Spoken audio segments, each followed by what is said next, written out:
You're listening to the ReachCast show, your weekly stop for the latest and greatest in the PlanetSide 2 universe and its community.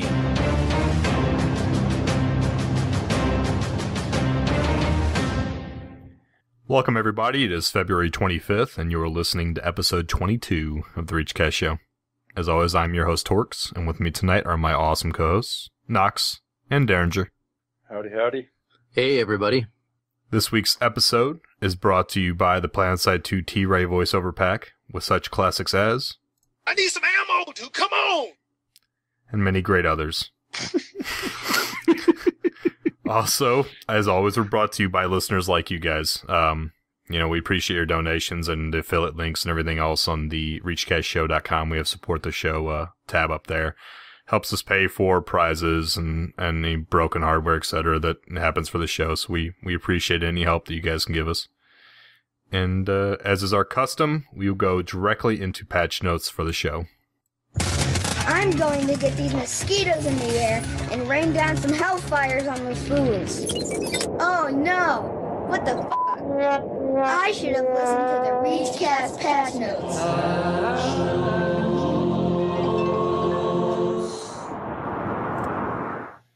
All right, patch notes. Now, some of you may be as confused as I was with the 221 patch because it was labeled as Game Update 03. And I don't know about you two, but I kind of expected Game Update 03 to contain all the February changes, but that certainly was not the case. This was more a minor annoyance patch or annoyance fix patch. And starting off with the general updates, they made some tweaks to the render distance values. And with some infantry updates, the biggest one was they took out the issue where if an engineer placed their turret near a vehicle pad, that it would stop you from spawning your tank there, and now they will be deconstructed when a vehicle spawns on the vehicle pad. Now, I know, Noxx, this was your biggest annoyance in-game to date. Oh my, I went on a major vocal in-game chat rant one day because some guy was doing it. I was furious. But talking about the infantry render distance, have you guys noticed it at all? Because I noticed a little bit of a difference.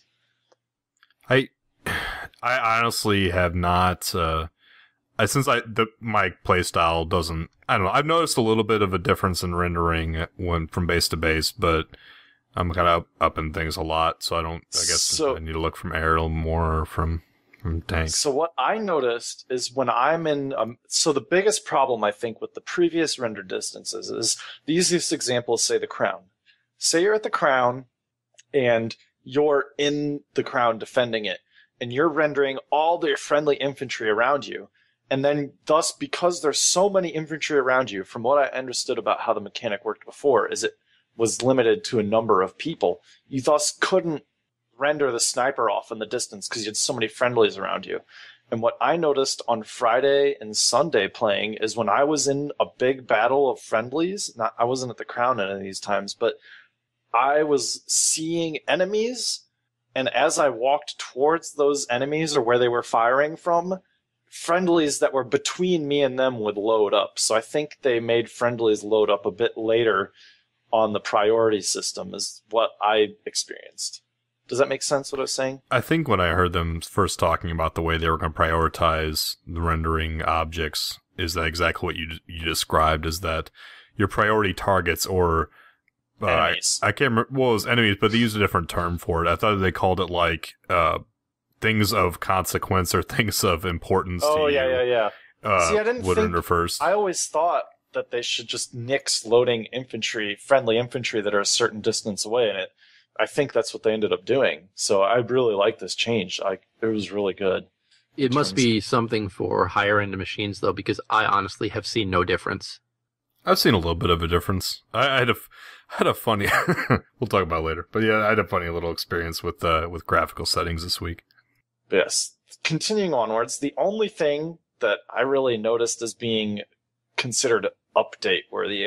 This is not that there wasn't a lot in this patch, but it doesn't seem like a game update rather than just a lot of various bugs were fixed. And not that a lot of work was probably put into those. I don't want to discredit it. But new SMGs, one new SMG for each faction, each empire. a lot of TR people I heard complaining that there's the worst of them, and then I talked to Izanagi and Imperial Reach, and he says it's amazing. So I can tell you that the Vanu one is like hot sex. It's an amazing weapon. Are we allowed to describe it to that? What is that? It's Really? the best. It's amazing. It dwarfs the original SMG, and people who play Vanu like I do, who purchased the original SMG like I did, are mad that we are stuck with the older SMG and have to pay again for the new SMG because it is that much better. See, the way Izanagi described it to me, maybe this is something I should test out with ReachCast University sometime once I have 2 SMGs, is if you're using ADS on the SMG, you're using it incorrectly, and that's where people are making the mistake comparing these things. That's why he says the new one for the TR is better, because you get that bigger clip and it's just as accurate when you are not using ADS, and it's really good. He loves it. So, well, Torkz. Torkz. Noxx. Yes, Torkz. Tell us. Noxx, for the listeners, what is ADS? ADS is aim down sights, so right clicking. Okay, I just want to make sure that the acronym is understood. Yes, thank you for catching me on that. So new SMGs. So is hot sex a term I shouldn't have used? No, hot sex is fine. Thanks for doing it a second time. Now I'm going to have to I don't really, I don't know how I feel about that. But yeah, go ahead. I mean, UI updates. It's a great gun if you're Vanu, buy it. Thank you. So UI updates. There's a few of these. We're not going to talk about all of them. So they made it so players can see hotspots on all the continents that they are not on, which is good. I had some issues with this where I would be like, they would say deploy here and I wouldn't see it. So that's nice. Squad leaders should now be properly added to the command chat voice channel. I can't say I don't squad lead enough to know about this, but it seemed fairly important enough. It's very important. Yeah. Squad leaders that this one I do like. Squad leaders that squad leaders that belong, I started saying it 3 times. Belong to a platoon should now be able to promote a member of their squad to the role of squad leader. As a squad leader, I hated having to ask the platoon leader to do it. So I really like that. Thank goodness. This is one of the biggest annoyances, platoon leading, that I ever encountered. Oh yeah. Oh, Noxx, can you promote Bloody Blah to squad lead? Oh, no, yes. I can't. Yeah, very good change there. And then continuing onward, they corrected an issue where multiple consumable tints could not be purchased at once in the premium early access section of the depot. I liked this because it involves people spending real money. And then submachine guns should now appear properly in the depot when filtering for infiltrator and heavy assault weapons. Influence percentages on the HUD should now update more dynamically as well.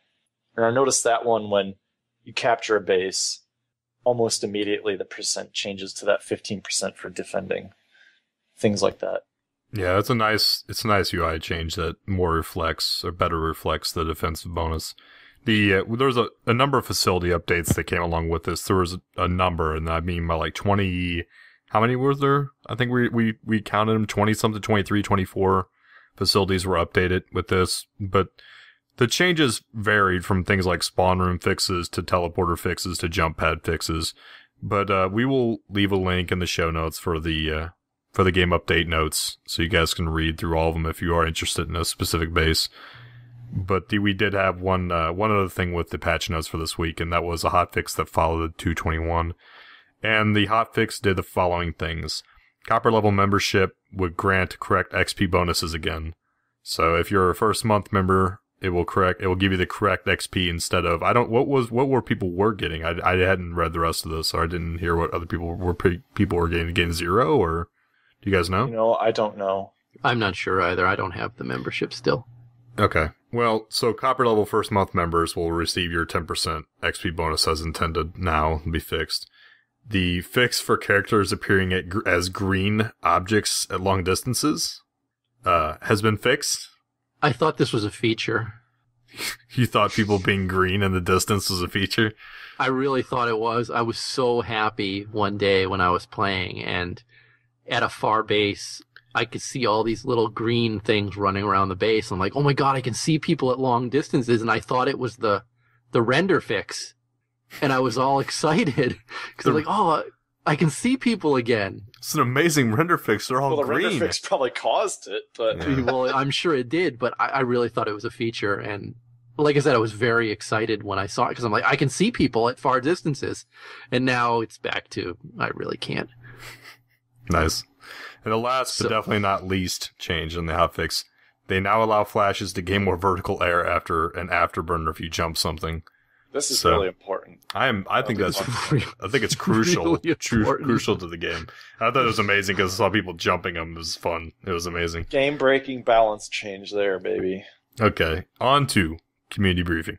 Attention, soldiers! Get your butts in here for this week's community briefing. Let's dive right in. Well, we're going to start off again this week by talking about Friday Night Ops. Wait, he stole your glory there. That's fine. He can have the glory. I'd rather talk about Friday Night Ops and Maggie and her special guest. So first off, Maggie interviewed some of the customer service representatives at SOE. Now, these are the people that are handling your tickets and other things like that within the game. And there were 4 points that I took away from this that I thought were extremely interesting. But their biggest requests are regarding name changes and refund requests. Obviously, because names are, you get one name and it's across every server that they have, I can understand why there's so many name changes. But the biggest problem item that people are running into are the single-use camos. Obviously, they don't realize, what the example they gave was someone puts the camo on, says, oh, that's cool, I wonder what I looked like before, and click it off, and then lose it. I don't know how much I believe that, to be completely honest. People are schemers. They'll go to restaurants and eat half a steak and then be like, oh, this was overcooked. I want another one. Perhaps. They said that they're like, oh, I don't like it. I want my 25 cash from the sale back. I think it's a lot. I've seen, well, in defense of some people, I've seen people buy or mention that they bought single-use camos accidentally. I don't know if that's... I have almost purchased them accidentally myself when I was buying some skins. So I could see... That's the wrong one. I don't know. I didn't know it was such a big issue, like, you know, as it was shown in F&O or as it was described. But I guess I'm not overly surprised is what I'm trying to get at. Yeah, they definitely said it was people putting them on and then wanting to see what they looked like with it off.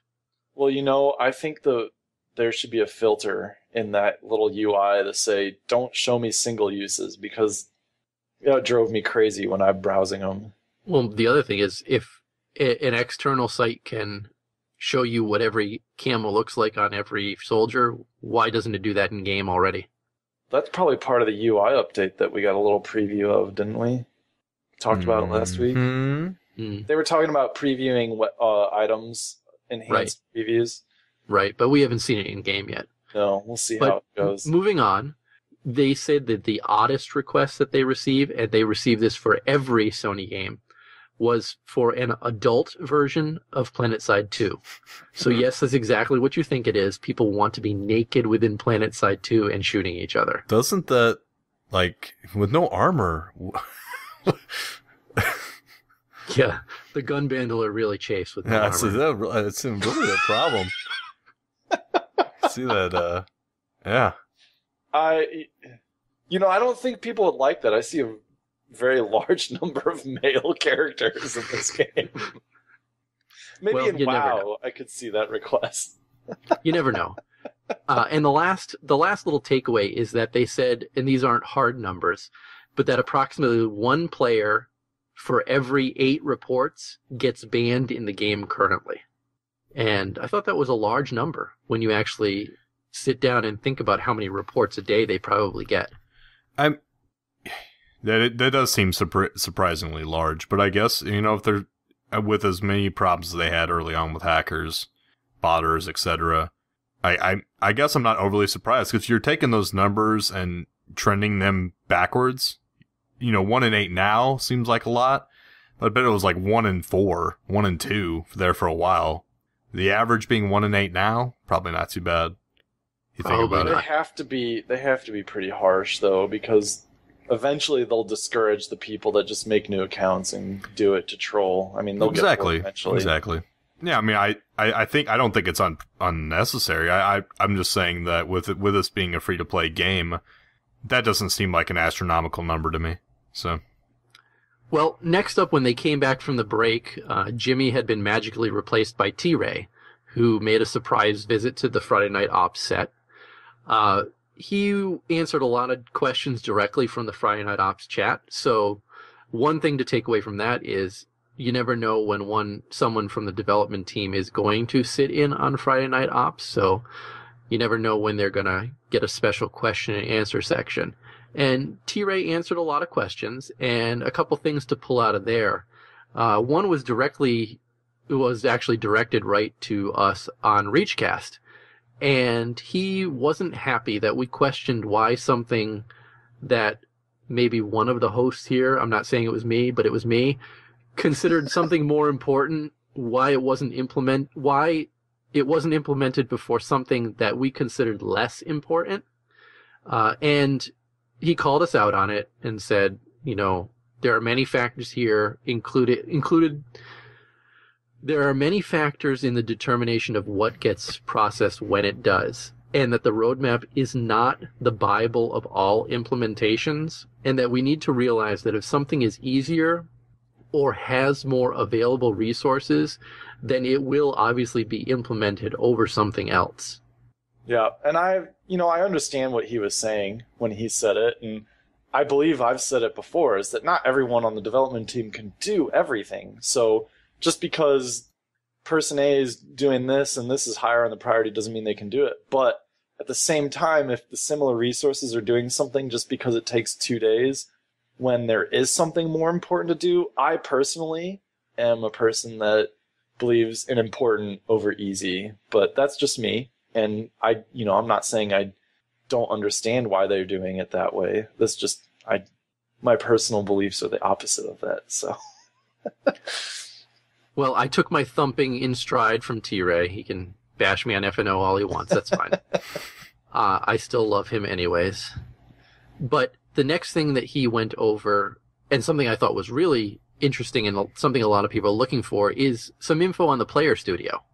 And he said that they're going to be starting with helmets, decals, hood ornaments, and camo. And it is something that they want to have implemented in PlanetSide 2 before the end of the year, actually.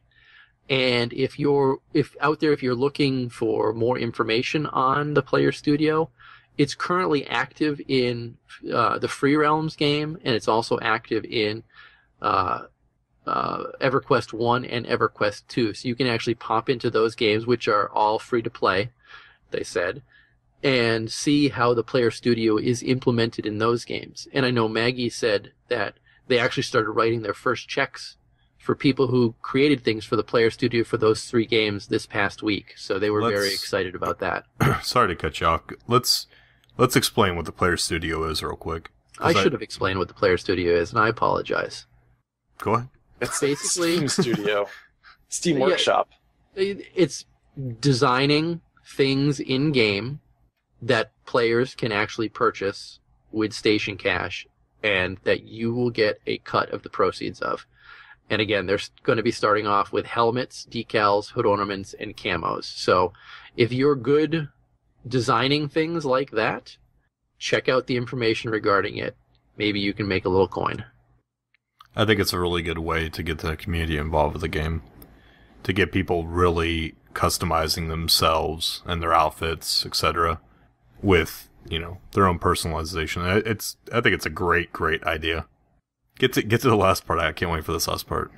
Well, we've already kind of played the last part, but at one point, everybody in the chat was clamoring for T-Ray to do voiceover work for it because they don't like the fact that when a Vanu asks for ammo, they ask if you got any batteries.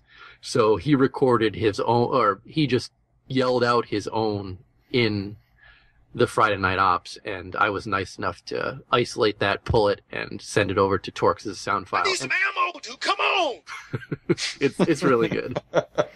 And the funny thing is, it's kind of blown up on Twitter with everybody saying that they'd pay money for it, and they want to buy it and add it to the roadmap. Kind of crazy stuff like that. This is something that they could use to make some revenue, is get the Totally. devs to start making voiceover packs, a voiceover clip that you can use for your character. Oh, It would definitely. be funny. I do think they should actually think about it and consider it. It costs them nothing to do. Well, You know, a matter of implementing that is probably a bit of a development issue that might, I don't know, maybe Well- they have built in the code to for a player to specify their voice. That could I'd be say it tricky. depends on the trigger of what, you can just point a Yeah. trigger to a file. All right, it's whatever. I don't know. I don't know how their code works, but I can't imagine it'd be too overly difficult. I guarantee a lot of people would pay for a T-Ray, they'd pay for Smedley voiceover, they'd pay for a Higby voiceover. Oh, I would love an NC Higby voiceover. That'd be awesome. I'm sure people would pay for Maggie and Jimmy voiceovers. It's something they should think about. Definitely. Don't It'd be discount awesome. it. And then put it into the store, and we can make our own too. Or into the studio. That's what I meant, store. Players, yeah. Players to do. Yeah. Okay. And that was it for Friday Night Ops. I know I sum it up here, but I always recommend everybody to go out and watch it, because there's definitely some good stuff in there. A lot more than what I've just carved out. Yes, and they started putting things at the end, like all the good stuff's at the end, because they want people to watch what they're doing with the outfits, which is a great thing. But my personal problem with that is the nights that I can watch Friday Night Ops, I'm playing with Imperial Reach while they're ending, so I miss the end. But it's always up there on their Twitch channel. You can go back into the history and watch the older episodes, and then you can skip past all that stuff if you don't want to watch it. Not that it's not valuable. It's pretty fun. They do a lot of cinematic stuff with that camera. Moving onwards, though, we're going to talk about the Higby post on the roadmap, players site, and server merges. And, one thing that I just realized we forgot to even mention is that considered patch noteworthy is that new player site. We'll get there. It's pretty sweet, though. But the roadmap update. So they changed priority and direction on many items already based on feedback. They expect to see a reshuffling soon. Once they've realigned, they will give dev feedback where they can to explain why they've reshuffled these items. You can also expect to see 2 major changes on update months and with minor patches in between. And the goal is to give an accurate view of what will actually be getting delivered month to month, but will never be 100% accurate. Okay, I think that bears repeating, is that you would expect to see in the future 2 major patch updates per month. That's not a small thing. And on top of it, expect to see minor hotfixes patches released in between to alleviate major issues that come up. So 2 major content patch updates per month is a pretty hefty it's a lot to be done each month. I want to make sure that that's being stated, that there's a lot of work going on with this game. So, and honestly, these are things like the tunnels and the spawn rooms. So I was going to say, I expected to go a bit like February did. Beginning of February, we saw the big game update 02, which contained all the January roadmap stuff that they implemented.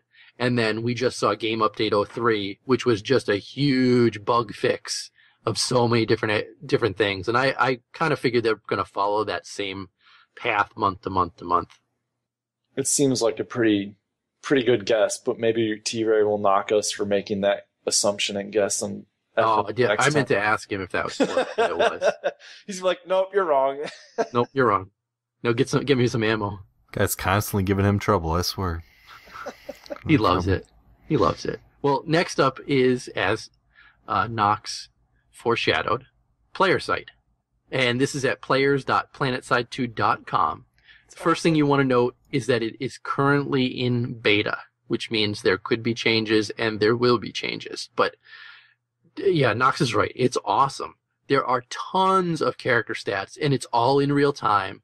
You can get how many kills you have with a specific weapon, with a specific vehicle. You can get a list of who killed you and who you killed, going back a ways. You can also see when your friends are online, which I thought was awesome. And let's say this mealtime thing, this is nice because it's not like the WoW Armory where you have to log off to update your gear and then hope that it catches it like it used to. It's like happening as you're playing. Yeah, there's good stuff here. And you can see all the different characters that you have. You can switch through on each of them. The only thing that it's missing is the outfit browsing and the certification section, but they did say that those are coming soon, and to not worry. They will be just as awesome as the rest of the site is. So again, go out, if you haven't yet, players.planetside2.com, go out there, log in, and look at your character and check out all the cool stuff that it's got for you. Last big community piece that happened this week. I want to make sure that we hit this before this is all in that Higby post, right? This is all in the Higby post. Is server merges. So there are going to be server merges, if you haven't heard, coming up. And these, I want to list out which servers are getting merged into which, so you know if you're on a server being merged, this is how it's working out. Now, repeat, servers are being merged, and this is the order they're being merged in. If you're on Genudyne, you're being rolled into Helios, so you now be part of the Helios population.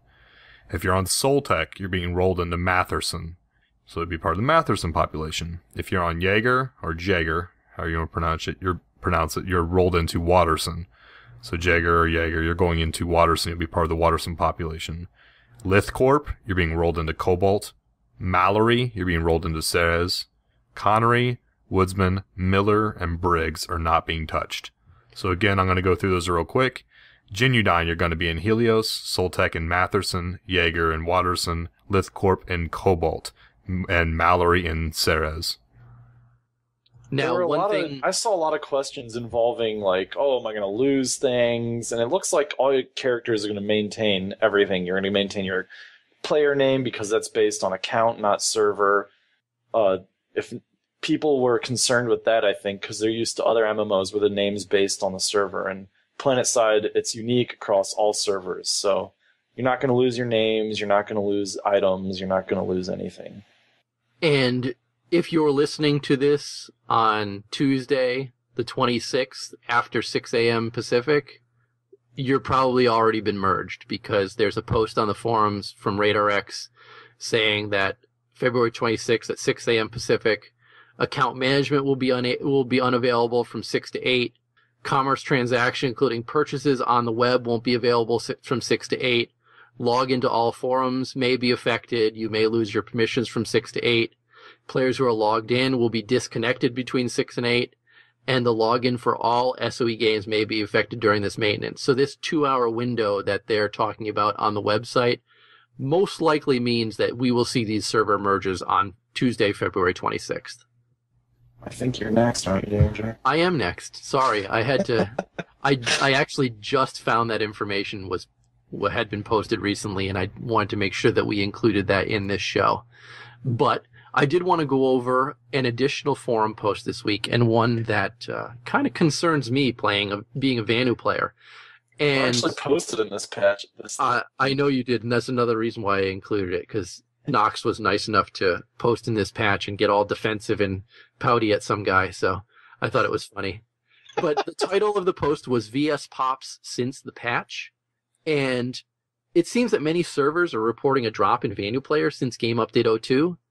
A lot of the speculation is that Vanu are no longer perceived as the OP faction within the game, and the Magrat nerf, which I think we all agree was needed, has pushed players more towards the new conglomerate and, to a lesser extent, to the Terran Republic. Other little things that may contribute to this as well, a big one, the first time you load up the game and you're going to choose a character, the huge splash screen says the Terran Republic have emerged victorious from the Ultimate Empire Showdown. Tell me that doesn't tell a lot of new players that they should roll Terran Republic. That's a good point. Don't even know that it was a social media event. I was about to say, what that should say is Terran Republic wins the popular vote. Is what that front screen should say. It's a big picture of Total Biscuit with his fist in the air, and the Terran Republic are victorious. Well, he did steal the show with his showmanship.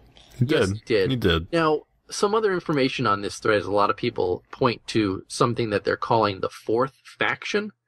And if you ever see anybody talking about the fourth faction, they're talking about the players who have no faction loyalty whatsoever and just automatically gravitate to the flavor of the month faction, which prior to Game Update 02 seems to have been the Vanu, because the Mag Rider was a pretty decent, as the charts show, a pretty decent tank prior to that update. So I just wanted to open up additional discussion on this and get more people to come play Vanu. We're awesome.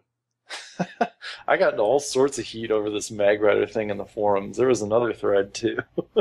Yeah, I know.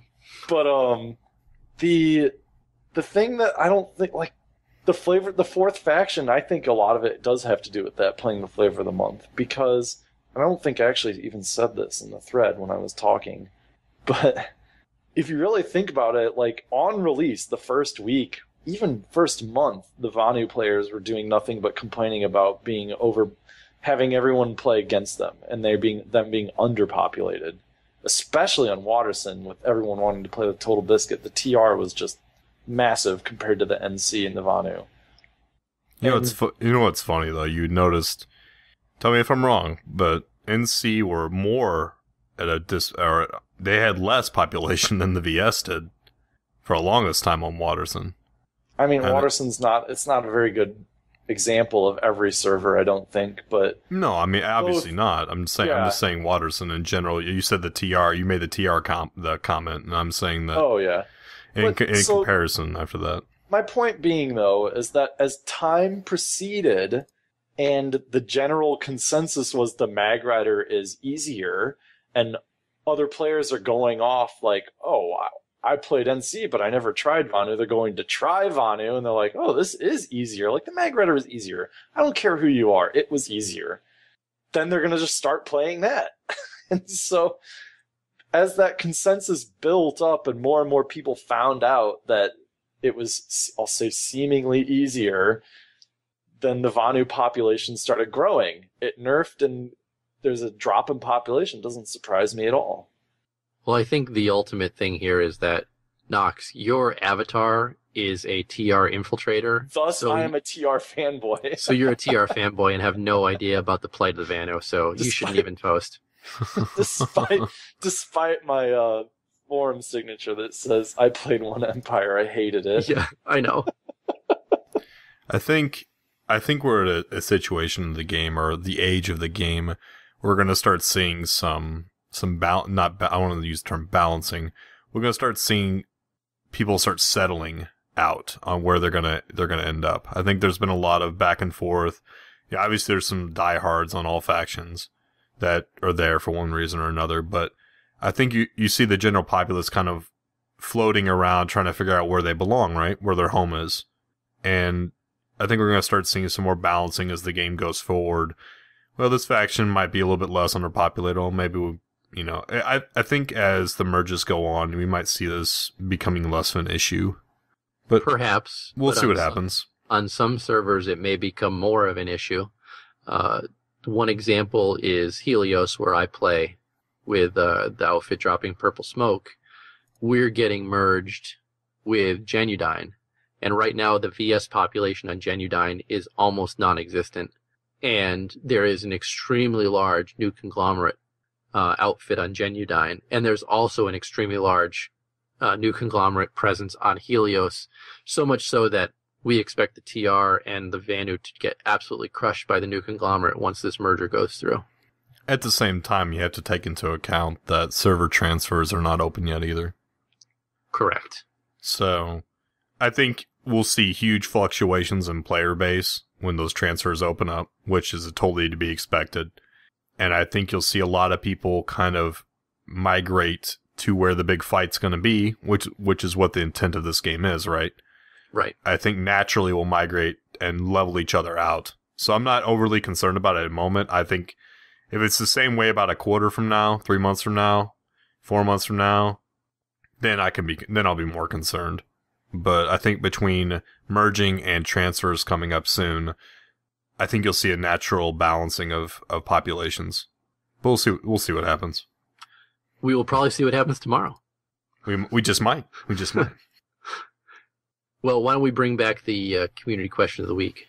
Community question of the week guys, this is your chance as the community and listeners of the show, which we know how many listeners we have, and there's a fair amount, that you guys can talk back to us. Tell us, what you think. And the question is, do you think server merges are happening too soon for this game? You can call us. This? Say again? Didn't we talk about this? We just talked about it, yes. No, I mean, hasn't this a variation of this been the previous question before? Not that I recall. Maybe I'm foolish. Yeah, you're foolish. Okay, I'm foolish. We've only asked one other question, Noxx, and it was whether we should add test servers. Oh, God, that's right. It did deal with servers. You're right. Server merges. Woo! See, okay. when you write all the questions like I do, you know what's going on. Man. All right, anyways, you can reach us in multiple different ways. The primary ones being reachcastshow@gmail.com, or you can call us 415-787-3224. So, I want to repeat again, the question of the week, community question of the week is, do you think server merges are happening too soon for this game? So respond back and, let the devs hear what you have to think, and let us hear. And, as a community, let's move forward. That's all we have for community briefing for the week. We are on to ReachCast University. Jimmy, what are you doing in there? I'm playing PlanetSide 2, Mom. Are you decent? Yeah, Mom. What do you want?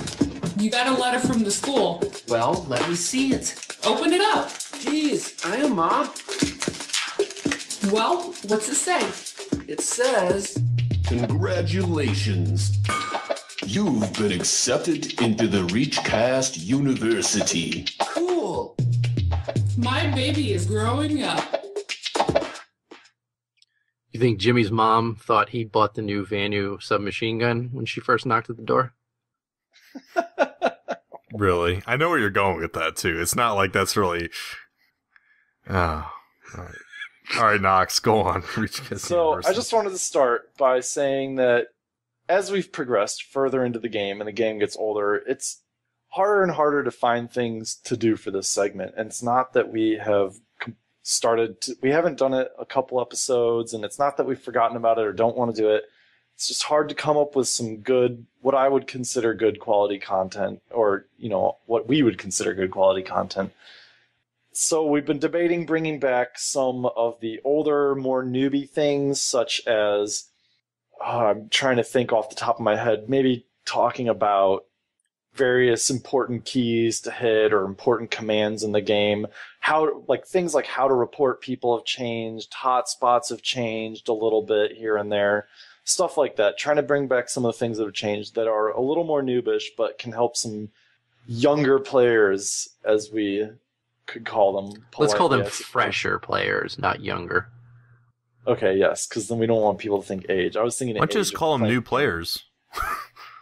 Okay, yeah, whatever. Jeez. So what's? Anyways, so just to help Let's them call out. them game longevity challenged. Just go on. Game longevity challenged. Oh my goodness. But I do need to correct myself. Speaking of changes that we've talked about and then get reverted or changed, is maybe 2 episodes ago we had talked about the ability to mute a player while they're speaking in the bottom of the screen. And just this last weekend on Ops Night, there were, of course I say, maybe I just never encounter annoying people, and I'm just plagued by it the last 2 days I've played. Just annoying people left and right. And I can't I can't mute them anymore. For some reason, I don't know why, the ability to lower and raise volume of individual players while they're talking and or mute them in that screen, in the bottom part of the screen that shows their name and is gone. You can't do it anymore. I don't know why they got rid of it, and it was never in any patch notes, but I'm a little saddened. I couldn't mute these annoying people after talking about me never seeing them and then just being like, well, when I do, I hit mute, and I can't do that now. So what you're trying to say is you didn't enjoy that person blasting Gangnam Style while we were trying to take a picture? Oh, no, I did not enjoy that. And then there was some other some other guy running around being I tried annoying. to beat at that exact same time as well, and ran into this also. And I'm glad you mentioned on the show because I was going to yell at you about it. I did one. I wanted to mention some real too, if that's all right, Noxx. Are you done with what you're I'm going to say? done. That's it. Okay. I put something else up on Twitter this week about segments that you as the listening base would find valuable. And I had some his responses back of maybe talk about the roadmap more in depth, certain items in the roadmap, maybe do some more ReachCast University or research labs. If you have something specific that we're looking into all these things again and trying to rehash, decide what makes most sense for you guys time-wise and value of content-wise, and we'll get new things to you as fast as we can. And if you have something of interest that you think that would be valuable for the player base, hit us up. We are more than open to new ideas, and we're willing to put in some work to get them to to provide value to you guys. So we got in trouble for speculating too much on the roadmap. In trouble, but we got called out on it. I mean, there's nothing wrong in saying that we can't discuss roadmap item here and there. So let's. Well, maybe our speculation makes them aware of it being a little confusing. Maybe. On to the good, the bad, and the OP. Have another drink on me, soldier. Okay, thank you kindly. If you can look hard enough past all the death and all the sorrow, there are good things. You must remember that we will overcome. The good, the bad, and the overpowered.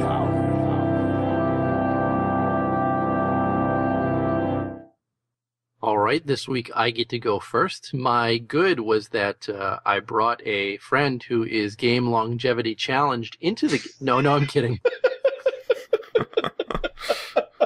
You really like that term, don't you? I just came up with it on the spot. I think it's my new favorite term, to be honest. No, my good for the week is actually I just ordered a brand new CPU, and I'm excited to get it in. And maybe I can do some streaming side by side with Noxx after I get my new CPU in. What do you think about that, Noxx? By all means. I haven't streamed in a while because I put the game into Ultra, and it's just so beautiful. I don't want to turn it down. Well, my bad, and I got permission from T-Ray to talk about this, was anti-tank mines. Now, I am becoming absolutely fed up with anti-tank mines.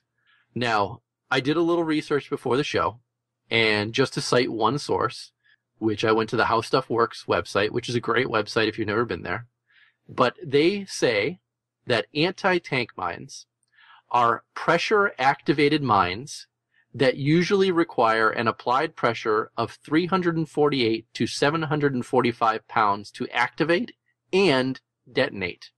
Using this definition, the current anti-tank mines are nothing more than glorified pieces of C4 that don't require a detonator.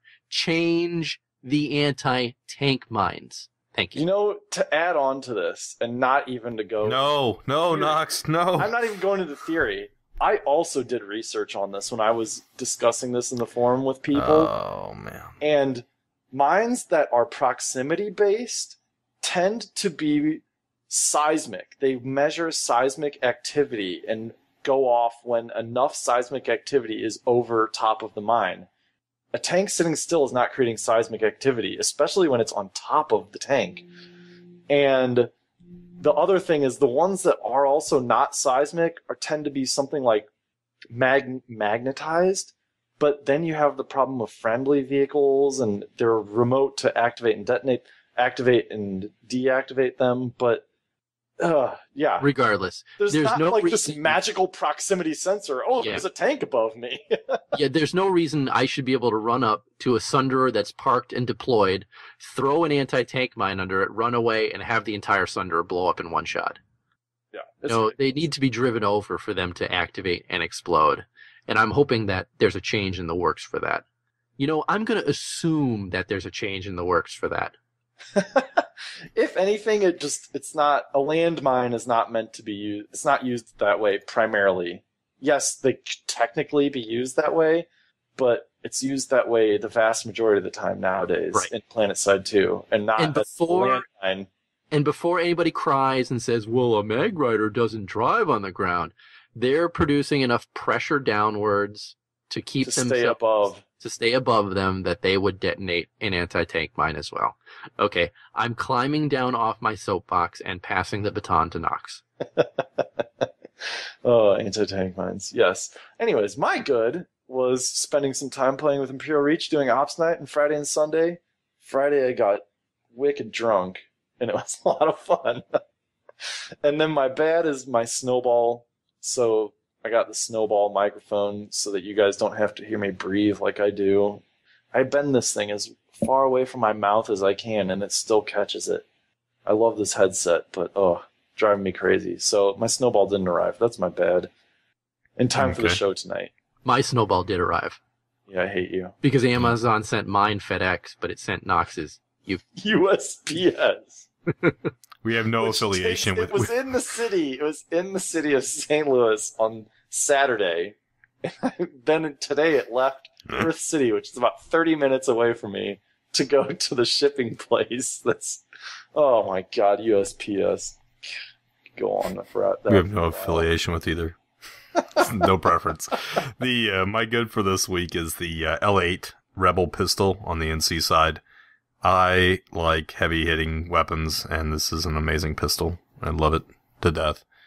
And my bad for the week is I do a fair amount of forum reading each week. Forum trolling this each week, and the I've read a lot of posts about, not just on the forums but Reddit as well, about the game's dying because of server merges. Called it. Yeah, I know you did. And I wanted to say, SOE realized they want massive battles, right? Just because they're pushing together servers that they were prepared for, load at the beginning, to make massive battles for you guys, doesn't mean the game is dying by any means. I just don't know where that correlation happens. You guys, because every server should be full, that's the only way the game is active. Like, I don't buy that logic. And, if somebody wants to argue this with me, I'm more than happy to debate this. If you want to email us or call us, I'm more than happy to debate why server merges are a good move and not a sign of the game dying. Well, so, without going into our question, because we have to save that for next week, I think players need to understand that unlike a game like World of Warcraft or Star Wars, The Old Republic, or other RPGs that have a lot of player versus environment content, this is all player driven. And so dealing with empty servers is significantly more detrimental to the game. It does not mean it's dying, but it just means that the player base, which every game has this, drops off after a while. And having empty servers is going to be more detrimental than merging them together, I think. I did want to say one thing, and I don't mean to keep patting SOE on the back over and over, but would you prefer that they open up transfers and then do merges? Like, I don't think that's the best way to go about this. I think it would have really pissed people off to do that. I think they're at least thinking, especially if they paid to transfer a server they got merged onto. Exactly. And that's what I'm saying, is I think they at least step back, and instead of just gouging their players for both, which they could have, they stepped back and said the logical thing to do is to make the merges and then let people move around after that. So at least they had some good proactive thought, before they did this. Oh, that's I don't know if you guys are really if the player base thinks about that, is that they had that. I mean, this is something. Yes, it's been passed down, but they had just as much of an option not to do it and wait for you guys to transfer first. The game's dying will be the devs stopping making content, and they're not doing that. You just have to have full servers for the content to be good, because it's 100% player driven.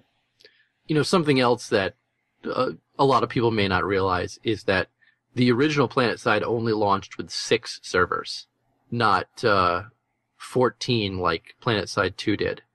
And of those 6 servers, they closed one of the European servers down almost immediately after launching the game. So they went a good 7 months with only 5 servers before they merged those 5 servers down to 3 servers. So going from where we are now, from 14 servers down to 9 servers, it's been 4 months. That's not too bad either when you, in the grand scheme of things, when you think of it. We've labored enough on this. I mean, yeah. Let's get on to stories from the battlefield. Next on the ReachCast show. When the second wave was coming, we didn't know if we were gonna make it. Tune in to learn about the untold stories that win battles and bring victory to wars. We need reinforcements now! Find out about the exciting turn of events. This hole makes you reach down deep, find something special. See things that you will not believe.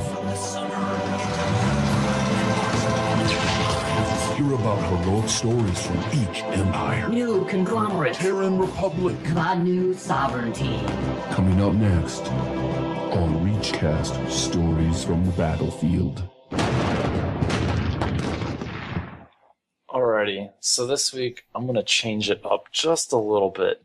I spent all weekend trying to think of a story, and all week, but mostly on the weekend, just trying to come up with something and not do like the whole circular sort of theme that I already did. I didn't want to get too repetitive, and the one last week was awesome. I loved it, but I didn't want to like bring that back, and I just couldn't get something going.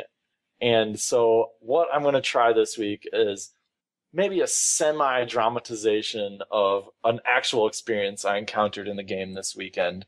So kind of what the original idea of Stories from the Battlefield was supposed to be until I butchered it into fan fiction.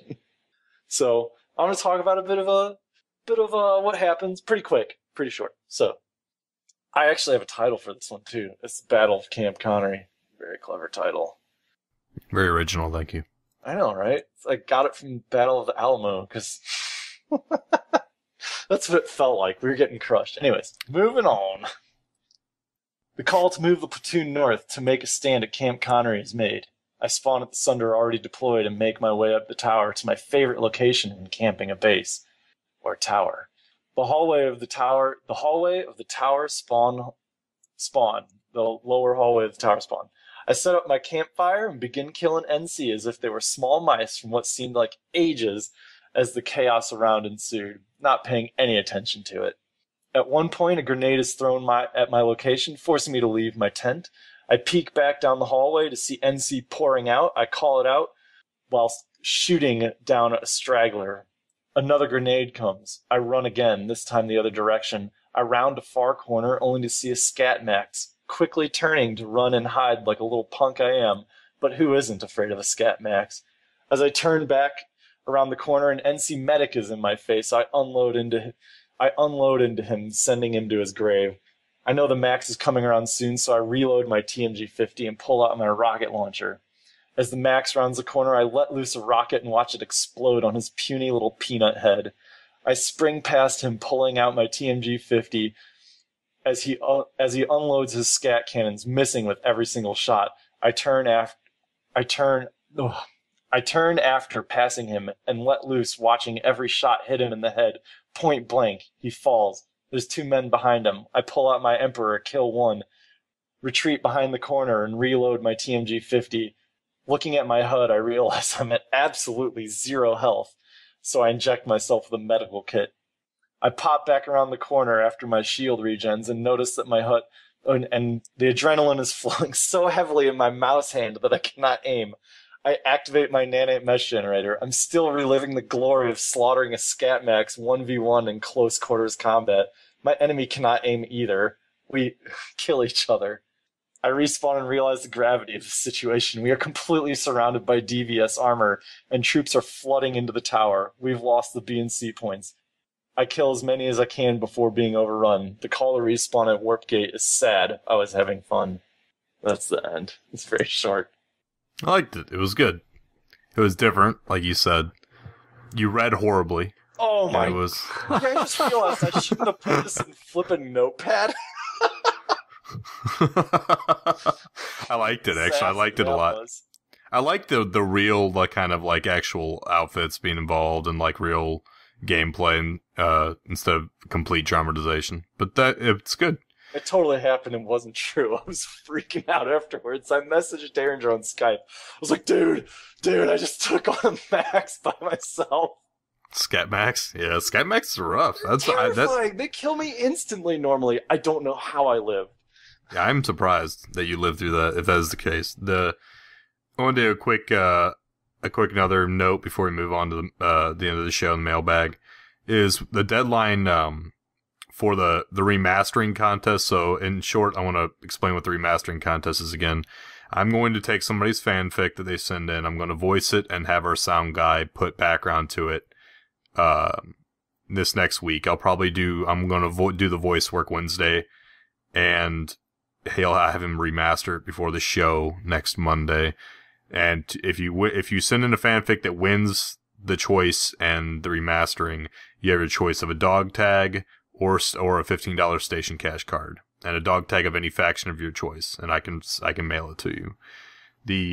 It needs to stay under about a page and a half or so, is what the link should be for anything you write for this submission, and you can email it in to reachcastshow@gmail.com.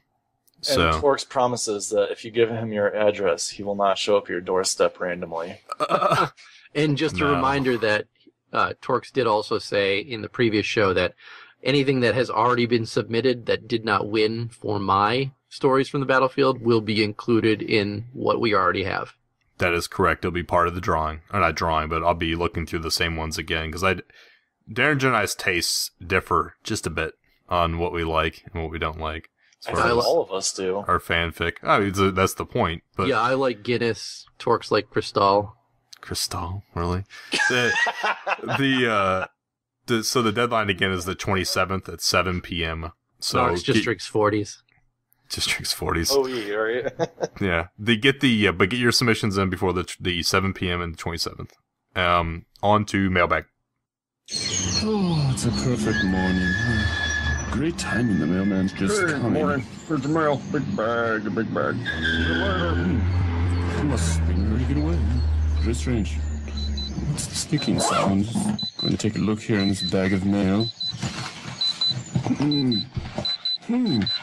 Oh no! Now you just open the ReachCast mailbag. So on to the mail and thank yous for the week. So we had a couple good emails, nothing, any questions, so we're not going to go through those. But we do appreciate the thank yous for the show and all the well wishes.